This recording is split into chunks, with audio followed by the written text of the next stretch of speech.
Hey DB, I'm just going to record a segment on the Iliad and then I'll do one on the Hellenistic literature, and you can make them the same segment or you can intersperse it with a question, however you want to do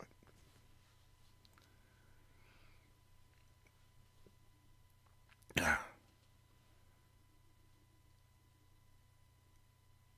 I guess the first question that you would ask about the Iliad is it just a matter of its influence being a factor of its very early composition, in the sense that something had to be composed first and it turned out it was the Iliad, or is it really a great poem? And I think most people, certainly most literary scholars, would say it's a great poem, and that's why it's the first thing that we have from Greek literature, that it's why it survived when probably hundreds of other poems, didn't. And in fact, we know that other poems didn't. We know that the sequel to the Iliad, which was about the Trojan horse that we all know, did not survive. And so it was probably not as good a poem as the Iliad. But the Iliad and the Odyssey, the sort of companion pieces, the two themes of the Iliad and the Odyssey, they're sort of a matched pair. The Iliad is about seeking glory, and the Odyssey is seeking home. Iliad is about force and might, and the Odyssey is about cunning. The Iliad is a poem in which man sort of makes his own fate and then persuades the gods to obey him via Achilles' mother Thetis. And in the Odyssey, it's where a man is beset by the gods and has to eel out from under them. So they're complementary pieces of the same story, but the middle part of the story, where Troy falls, we don't get, and we never have really gotten it. And that's, I think, really the best argument for the Iliad being special, is that it is the thing that survived. It is the thing that the tyrant of Athens, Pisistratus, literally codified in the 6th century BC, down to the line readings that we basically have now, because he was worried people would lose it, and so he wanted it written down. And of course, being a tyrant, he made sure to put in a couple of shout-outs to Athens, which were probably not in the original Homeric poem. Homer, of course, is, as far as anyone can tell, probably writing the poem about 400 years after the events it depicts. And so there's always a temptation to say, oh, in Homer's time, Mycenaean War, the War of the Greeks, was a different kind of a thing, and he's looking at this accurately. Well, we don't know what it was like. We don't have any other records from the 8th century BC as to what war was like. Maybe he was recording an accurate description of war in the Greek Dark Age, which is when the Iliad comes out of, or maybe he's talking about memories of the Iliad and using imagination to thrust yourself back into that era of heroes, of individual heroes, rather than simply representatives of your city, which is how war became in the classical Greek era. So already Homer is engaging possibly in as great an intellectual exercise as anyone who reads the Iliad now and tries to sort of wrap their head around this very alien notion of a poem about one man's really spoiled brat behavior, just ruining everything for everyone he knows, and finally paying for that with the death of his BFF Patroclus.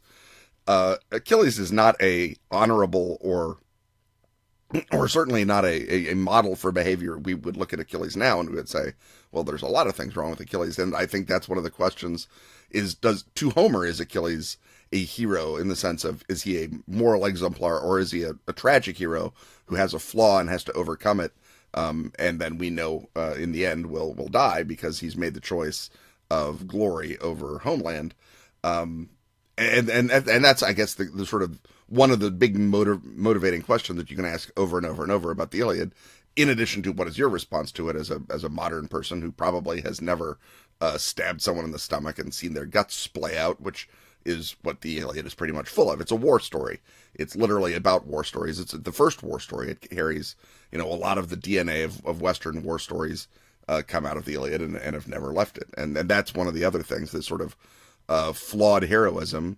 He's the greatest warrior of all. He's the hero of Greece. He's the guy who's going to win the Trojan War for you, but he's a terrible human being, and he has virtues, but these virtues are almost inextricably annealed with his vices, and that notion of this sort of man of bronze, literally, that he's got noble copper and base tin, or however you want to put that out. He's an alloy of characteristics. He's not just a single emblem, the way that another character might be, and often are in even later Greek works.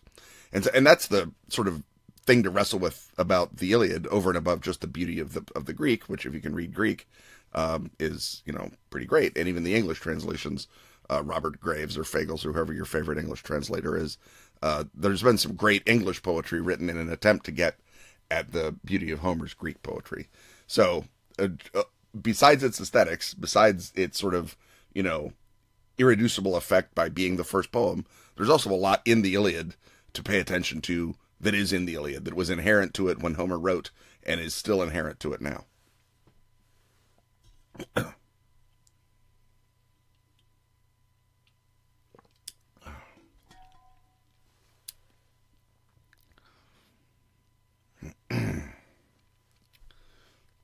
So the Hellenistic era, that takes place about 500 years after Homer. It begins with the death of Alexander the Great, classically. Sometimes you begin the Hellenistic era with the rise to power of Alexander the Great, but usually Hellenistic means after Alexander the Great has conquered Persia and died in his early 30s, leaving a giant Greek empire to immediately fall to pieces and begin arguing with itself. He's built this immense superweapon, the Macedonian army, and then died without finishing his conquest, without building an empire that would outlast him. So all of the generals pick their sections of the army, they go to war with each other.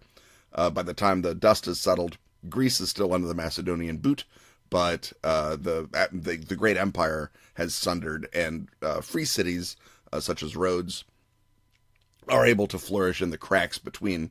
And of course, another great city, Alexandria, founded by Alexander and then raised to great power by the Ptolemies, comes into its own as the center of culture and knowledge and science, even because the experimenters in what they call techne are all working in the Museum, the Temple of the Muses, down there in Alexandria, right next to the library that everyone's heard of.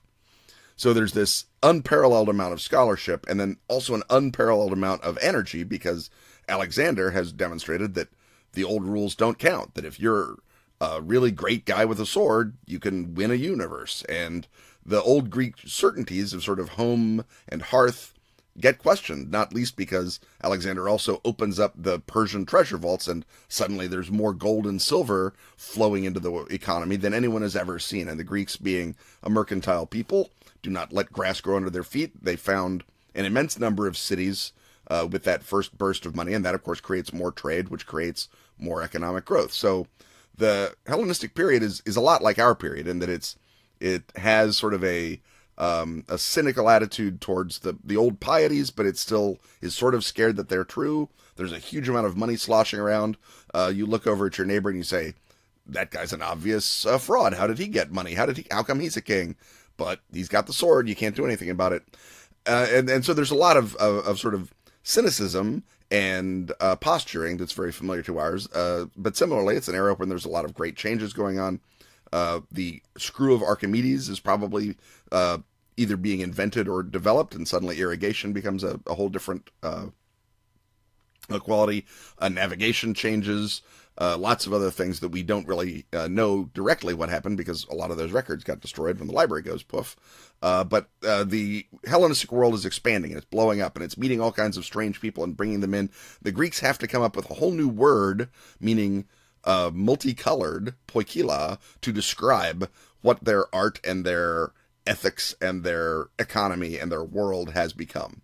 And that's the Hellenistic age. And that's why, parenthetically, and gratuitous plug, I'm doing a Dungeons and Dragons setting book called Hellenistica that will be set right there in that third century BC, right in the middle of that era, where there are gods and monsters and gold and magic and everything that is boiling and good. And a guy who can speak Greek and use a broadsword can cut himself a fortune from the Pillars of Heracles all the way to the borders of China. And that's an era that really happened. That's the closest our history has ever gotten, really, to a Dungeons and Dragons campaign. So that's why I'm writing a Dungeons and Dragons book set there. But in terms of other books that people wrote in the Hellenistic era, I guess there's a couple of things. You might have heard of one of them. the Argonautica by a guy named Apollonius of Rhodes, who did not invent the story of Jason and the Argonauts, but he sort of took the notion of, hey, since we don't really have a strong idea of who was in the Argonauts, what if I sort of Avengers assemble and take all these great Greek superheroes and I put them all in and I write a big epic poem just like Homer on Jason, but I fill it with sort of cool in-jokes and references and make it arch and fun, and it's very ironic, and it's about a hero who basically only accomplishes what he accomplishes by dint of his name, but he's also got, you know, the greatest Avengers, Heracles and Orpheus and all these other superstars there in his boat. He meets a super witch who falls in love with him and helps him through a lot of other problems. So it's sort of an ironic look at Greek mythology through this new urban and urbane viewpoint, and also it's just a corking good story, and Apollonius did a great job of putting it down. So when you think about Jason and the Argonauts, you're really thinking about it through this framework that the Hellenistic era had. And again, it's about a bunch of Greeks who go off to the edge of the world, just like Alexander the Great, and then they get a big bunch of gold, the Golden Fleece, just like Alexander the Great, and they bring it back, and chaos ensues, just like Alexander the Great. So he's also kind of talking about his own time. The other thing that is going on in Hellenistic literature in this era is a playwright named Menander, who is sort of the embodiment of what they call the new comedy. And the old comedy was sort of ridiculous grotesques and crazy high concept stuff. So it's like Lysistrata, let's just not have sex and stop a war that way. It's ridiculous notions like empires of frogs, kind of banana stuff. And then the new comedy is more, how about if a guy and a girl meet cute and then they hate each other at first? Or what if there's a guy who's a braggart, but he's actually not very good? And what if there's an old man who wants to get sex, but because he's old, he has to pay for it, and we all make fun of him? And so all of these character comedy concepts come out of the Hellenistic era again. And again, I think it's because the larger exposure to urban life and all the various types of urban life have been filtering down. And obviously Aeschylus lived in a great city, lived in Athens, but I think the ability to have sort of seen more cities do more things makes the comedy come down to a more human level. Even if it's a stereotypical level, it's still the one that becomes pretty much all Hollywood romantic comedies. And most Hollywood comedies follow the new comedy model that's being created in this Hellenistic world. So the Hellenistic world, again, it's not our world. It's, for one thing, it's based on a gigantic slave economy in a way that our world is mostly not. But also, it's got a lot of commonalities in terms of attitude and in terms of art. And I think that those become more interesting the more that you look into it.